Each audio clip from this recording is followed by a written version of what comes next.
चारों तरफ ऊंचे ऊंचे पहाड़ फैले हुए थे। पहाड़ों की चोटियों से उतरता घना कोहरा पूरे गांव जाखोल को अपने अंदर निगल चुका था। अमावस्या की वो काली रात इतनी डरावनी लग रही थी, मानो आसमान ने गांव से चांदनी छीन ली हो। जाखोल गांव में उस रात अजीब सा सन्नाटा पसरा हुआ था। गांव की गलियां सूनी पड़ी थी, यहां तक कि गांव का एक भी कुत्ता बाहर दिखाई नहीं दे रहा था। जाखोल के लोग इस रात से कांपते थे, क्योंकि गांव में बरसों से एक खौफनाक बात कही जाती थी। अमावस्या की रात अगर कोई 3 बार दरवाजा खटखटाए तो भूल कर भी दरवाजा मत खोलना। गांव के एक पुराने लकड़ी के घर में लालटेन जल रही थी। घर के अंदर बलराम नाम का एक जवान लड़का मोटी शाल ओढ़े, हाथ में लालटेन पकड़े कहीं जाने की तैयारी कर रहा था। बलराम, तू कहाँ जा रहा है बेटा? माँ, आजकल खेत में जंगली जानवर घूम रहे हैं। फसल पूरी तरह से पक चुकी है, 1-2 दिन बाद काटनी भी है। मुझे डर है कि कहीं जानवर फसल खराब न कर दे, इसलिए आज रात में खेत में ही सोऊंगा। बलराम की बात सुनते ही उसकी माँ के चेहरे का रंग उड़ गया। पागल हो गया है क्या? आज अमावस्या की रात है। तू अच्छी तरह जानता है आज की रात गांव का कोई आदमी घर से बाहर नहीं निकलता। बलराम जोर से हंसने लगा। अरे माँ, बचपन से सुनता आ रहा हूँ कि अमावस्या की रात हमारे गांव में कोई चुड़ैल या डायन लंबा घूंघट डालकर घूमती है और वो हर घर में 3 बार दस्तक देती है। जो भी दरवाजा खोल दे वो उसे मार देती है। अब तो मुझे ये कहानी सुनकर हंसी आने लगी है। मुझे तो लगता है गांव में किसी ने जानबूझकर ये डर फैला रखा है। अमावस्या की रात कोई आदमी मजे लेने के लिए घर घर जाकर दस्तक देता होगा और गांव वाले डर जाते होंगे। बलराम अभी अपनी बात पूरी भी नहीं कर पाया था कि तभी ठक ठक ठक अचानक घर की कुंडी खटखटाने की आवाज गूंजी। आवाज सुनते ही बलराम चुप हो गया। उसकी मां की आंखों में डर उतरने लगा। कुछ पल तक घर के अंदर मौत जैसा सन्नाटा छाया रहा। फिर दोबारा ठक ठक ठक। इस बार आवाज पहले से ज्यादा भारी और डरावनी थी। बलराम धीरे धीरे दरवाजे की ओर बढ़ता है। बलराम, दरवाजा खोलने की गलती मत करना। तभी तीसरी बार कुंडी खटखटाई गई। बलराम ने झटके से अपनी मां का हाथ छुड़ाया और तेजी से दरवाजा खोल दिया। बाहर घना कोहरा फैला हुआ था। घर से कुछ दूरी पर एक औरत खड़ी थी। उसने लंबा घूंघट डाल रखा था। उसके पैरों में भारी पायलें थी जो ठंडी हवा के साथ धीमे धीमे चनक रही थी। कौन हो तुम? तभी बलराम के कानों में एक भारी और सड़ी हुई आवाज गूंजी। अगर मेरे पैर देख लेता तो ये सवाल नहीं करता। बलराम की नजर जैसे उसके पैरों पर गई, उसके डर से रोंगटे खड़े हो गए, क्योंकि उस औरत के पैर उल्टे थे। तभी तेज हवा का एक भयानक झोंका उठा। हवा घूंघट वाली स्त्री से टकराई और उसका घूंघट धीरे धीरे ऊपर उठ गया। बलराम की आंखें फटी की फटी रह गई। घूंघट के अंदर एक औरत का भयानक चेहरा था। उसका चेहरा सड़ा हुआ और चौड़ा था। उसकी आंखों की पुतलियां पीली थी। उसके लंबे पीले दांतों से सड़ी हुई दुर्गंध निकल रही थी। उसके नाखून किसी खूंखार जानवर की तरह लंबे और नुकीले थे। बलराम डर कर पीछे हटने लगा, लेकिन अगले ही पल हवा की रफ्तार से उसका शरीर खुद ब खुद उस घूंघट वाली औरत की तरफ खिंच गया और उसने अपना भयानक हाथ बलराम के गले पर रख दिया। बलराम जोर जोर से चीखने लगा। अगले पल उस औरत ने बलराम को लगभग 10 फीट हवा में ऊपर उछाल दिया। बलराम जोर से जमीन पर गिरा। धड़ा! गिरते उसके हाथ पैर बुरी तरह टेढ़े हो गए। उसका शरीर दर्द से तड़पने लगा।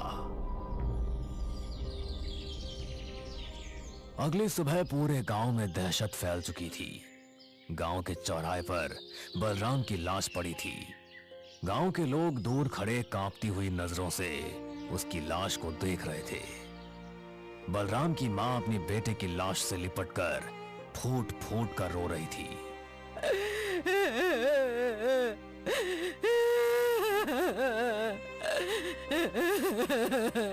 मेरा बेटा, मेरा बलराम।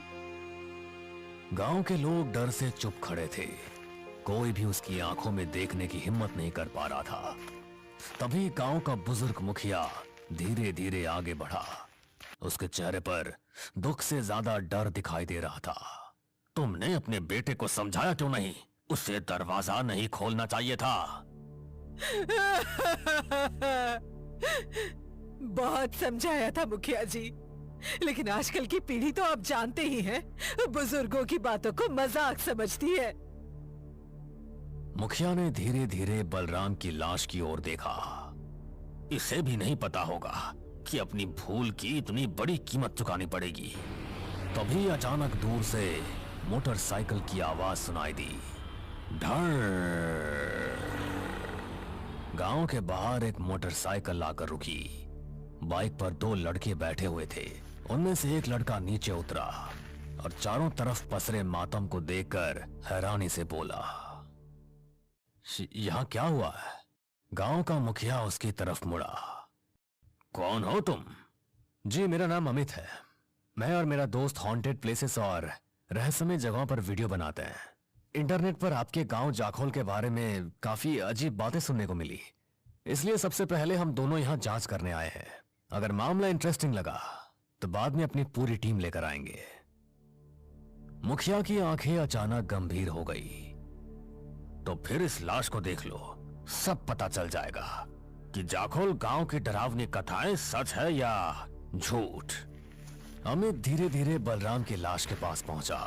जैसे उसकी नजर बलराम के टेढ़े पड़े हाथ पैरों और डर से जमी आंखों पर पड़ी, उसका शरीर कांप उठा। इसे किसने मारा?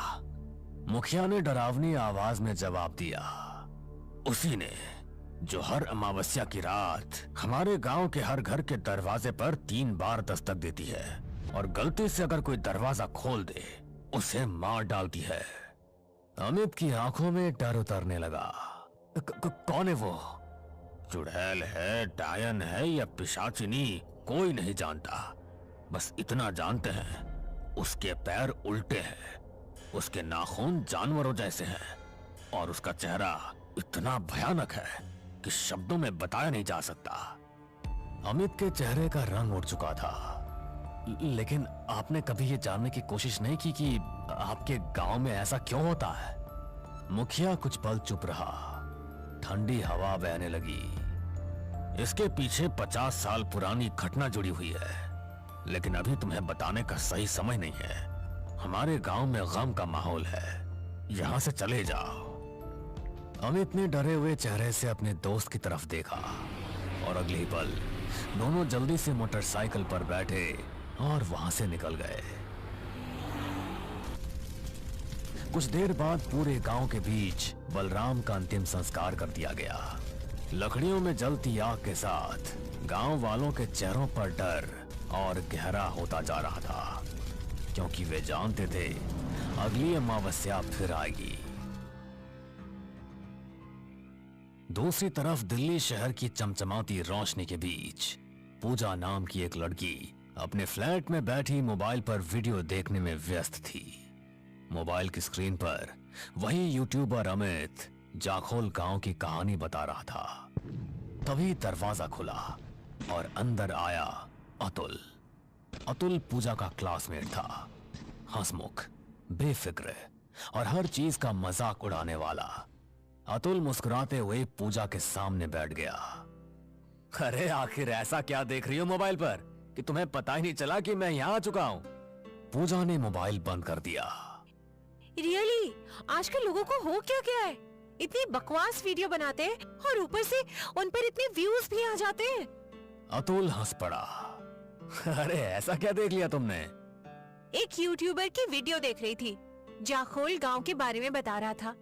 बोल रहा था कि हर अमावस्या की रात वहाँ कोई औरत गांव के हर घर में 3 बार दस्तक देती है और जो भी दरवाजा खोल देता है अगली सुबह जिंदा नहीं बचता। ये सुनते ही अतुल जोर जोर से हंसने लगा। क्या बकवास है ये? ऐसा लग रहा है जैसे तुम किसी डरावनी फिल्म की कहानी सुना रही हो। तभी वहां आर्यन आ गया। आर्यन एक बेहद शांत, समझदार और गंभीर लड़का था। आर्यन और पूजा एक दूसरे से प्यार करते थे। आर्यन मुस्कुराते हुए दोनों के पास बैठ गया। क्या बात है, किस बात पर इतनी हंसी आ रही है? कुछ नहीं, YouTube पर एक स्टूपिड सी वीडियो देख रही थी। किसी ने जाखोल गांव के बारे में अपलोड किया है। जाखोल गांव का नाम सुनते ही आर्यन के चेहरे की मुस्कान गायब हो गई। उसकी आंखों में अचानक गंभीरता उतर आई। कैसा वीडियो? वही कि गांव में हर अमावस्या की रात कोई चुड़ैल या पिशाचिनी हर घर में 3 बार दस्तक देती है और जो दरवाजा खोल दे उसे मार देती है। और 2 दिन पहले ही उसने गांव की एक लड़की को मार डाला। अतुल फिर हंसने लगा। अरे कितनी अजीब बात है, एक डायन गांव वालों को मार रही है और पुलिस हाथ पर हाथ रखकर बैठी हुई है। लेकिन आर्यन नहीं हंसा। उसका चेहरा डर से सख्त पड़ चुका था। अगले ही पल वो तेजी से वहां से चला गया। पूजा और अतुल एक दूसरे को हैरानी से देखने लगे। शाम के समय आर्यन अपने घर के गार्डन में अकेला बैठा हुआ था। उसकी आंखें कहीं खोई हुई थी। तभी वहां पूजा और अतुल आ गए। क्या हुआ? तुम अचानक वहां से उठकर क्यों चले गए? जाखोल गांव के बारे में तुम जो वीडियो देख रही हो उसका मजाक मत उड़ाओ। तुम शायद नहीं जानती, मैं उसी गांव का रहने वाला हूं। ये सुनते ही अतुल चौंक गया। क्या तुम जाखोल गांव के रहने वाले हो? आर्यन ने गहरी सांस ली और दोनों की तरफ देखने लगा। सुनो, उस यूट्यूबर ने जो बताया है, बरसों से हमारा गांव उसी खौफ में जी रहा है। गांव वालों की मान्यता है कि अमावस की रात कोई 3 बार दस्तक देती है और जो भी दरवाजा खोलता है वो मर जाता है। बचपन से इसी डर की वजह से माँ और पिताजी ने मुझे मामा जी के घर भेज दिया और फिर कभी गांव नहीं बुलाया। मुझे आज भी गांव वालों की वो डरे हुए चेहरे याद आते हैं और माँ पिताजी की आंखों में आंसू। आज भी जब मैं घर आने की बात करता हूँ, माँ मना कर देती है। आर्यन, चलो मान लिया कि बचपन में तुम गांव में रहते थे, इसलिए तुम्हारी सोच वैसी हो सकती है। लेकिन अब तुम शहर में बड़े हुए हो, क्या तुम अभी भी इन बकवास बातों पर यकीन करते हो? पूजा सही कह रही है यार, ऐसा नहीं हो सकता। ये सब सिर्फ फिक्शन मूवीज में होता है, वो भी हॉरर फिल्मों में। आर्यन दोनों को देखने लगा। सच कहूं तो मुझे भी समझ नहीं आता कि क्या सच है और क्या झूठ। कभी कभी मुझे भी ये सब बकवास लगता है, लेकिन फिर सोचता हूं अगर ऐसा नहीं है तो माँ पिताजी मुझे गांव आने से क्यों रोकते हैं? उन्होंने मुझे मामा जी के घर क्यों भेज दिया? पूजा गहरी सोच में डूब गई। तुम्हारे सवाल का जवाब तुम्हें अपने गांव जाकर ही मिलेगा। आर्यन चौंक गया। क्या मतलब? अतुल हंस पड़ा। अरे सीधी सी बात है, हम तीनों तेरे गांव चलेंगे। लेकिन मैंने अभी बताया ना, माँ हमेशा मुझे गांव आने से मना करती है। पूजा मुस्कुराई। हाँ, तुम हमेशा उनकी बात मान लेते हो। देखो आर्यन, अगर तुम्हारा मुझसे शादी करने का मूड नहीं है तो साफ साफ बता दो। आर्यन चौंक गया। इसमें हमारी शादी की बात कहाँ से आ गई? बिल्कुल आ गई। तुम कहाँ के रहने वाले हो मुझे पता होना चाहिए। तुम्हारा गांव कैसा है ये भी मुझे पता होना चाहिए। और क्या तुम अपने माँ पिताजी से मुझे मिलवाओगे या शादी में उन्हें बुलाने का कोई प्लान ही नहीं है? अतुल हंस पड़ा। अरे छुट्टियां होने वाली है और मैंने सुना है जाखोल एक पहाड़ी इलाका है। वहाँ बड़े बड़े पहाड़ और हरियाली है, किसी हिल स्टेशन से कम नहीं होगा। आर्यन उन्हें मना करना चाहता था, लेकिन आखिरकार उसे दोनों की बात माननी ही पड़ी। अगले दिन तीनों ट्रेन में बैठकर जाखोल गांव के लिए निकल पड़े। शाम होते होते ट्रेन पहाड़ी इलाकों में पहुंच चुकी थी। ट्रेन घने कोहरे को चीरती हुई धीरे धीरे आगे बढ़ रही थी। खिड़की के बाहर दूर दूर तक फैले देवदार के पेड़ दिखाई दे रहे थे। पहाड़ों से उतरती ठंडी हवा माहौल को और रहस्यमय बना रही थी। हल्का हल्का कोहरा पटरियों के ऊपर तैर रहा था। यार ये जगह तो बहुत खूबसूरत है, यहाँ तो रहने में मजा ही आ जाएगा। अब देखना होगा आर्यन का गांव और उसका घर कैसा होगा। आर्यन हल्का सा मुस्कुराया। स्टेशन से घर ज्यादा दूर नहीं है, हम लोग पैदल ही चलेंगे। तीनों धीरे धीरे गांव की तरफ बढ़ने लगे। रास्ते के दोनों तरफ घने देवदार के पेड़ खड़े थे। पहाड़ों के बीच से गुजरती पतली सड़क पर हल्का हल्का कोहरा फैला हुआ था। दूर पहाड़ों से आती ठंडी हवा शरीर में सिरहन पैदा कर रही थी। पूजा और अतुल आसपास की खूबसूरती को देखकर खुश हो रहे थे। कुछ देर बाद तीनों आर्यन के घर पहुंच गए।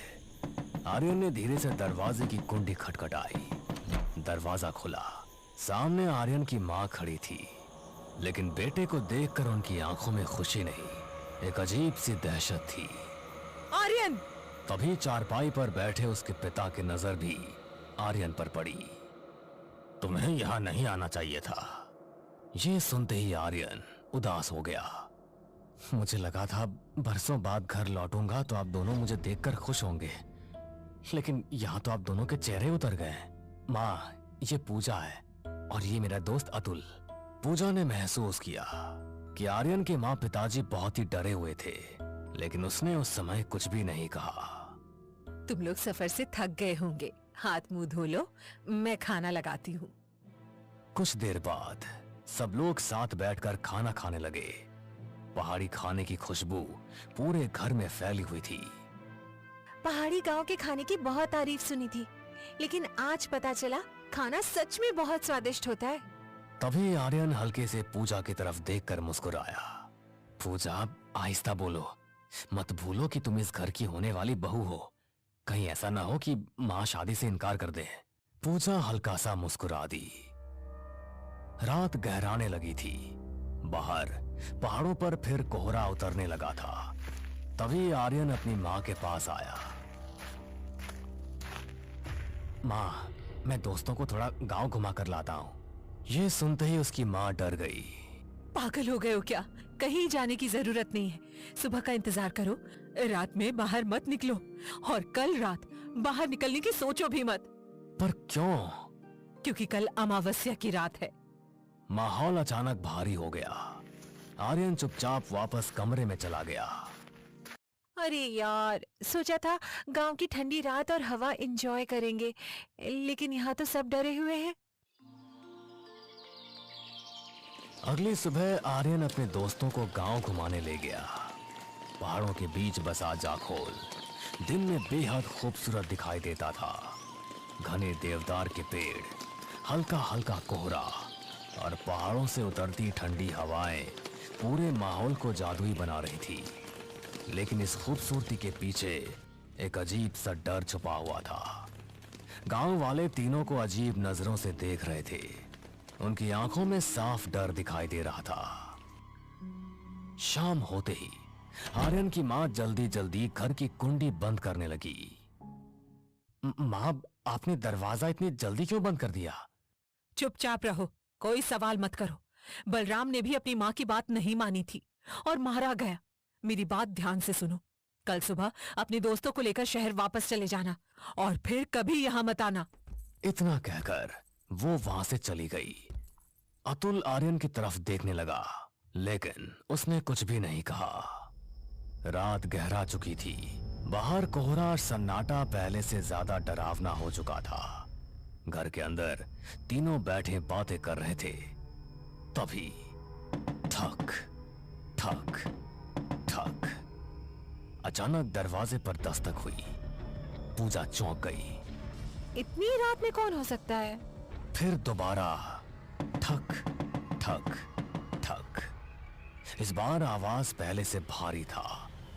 फिर तीसरी बार ठक ठक ठक। अचानक अतुल के चेहरे का भाव बदल गया। आज दरवाजा खोलकर तुम्हारे गांव वालों का डर खत्म ही कर देते हैं। और वो तेजी से दरवाजे की तरफ बढ़ने लगा। आर्यन की मां कांप उठी। बेटा, दरवाजा मत खोलना। लेकिन अगले ही पल खर, अतुल दरवाजा खोल चुका था।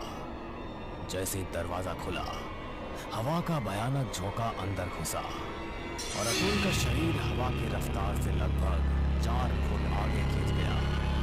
उसके सामने एक लंबा भूखा लाने वाला, उसके पैरों में भारी पायलें थी और उसके उल्टे पैर धीरे धीरे मिट्टी पर खिसट रहे थे। पूजा की चीख निकल गई।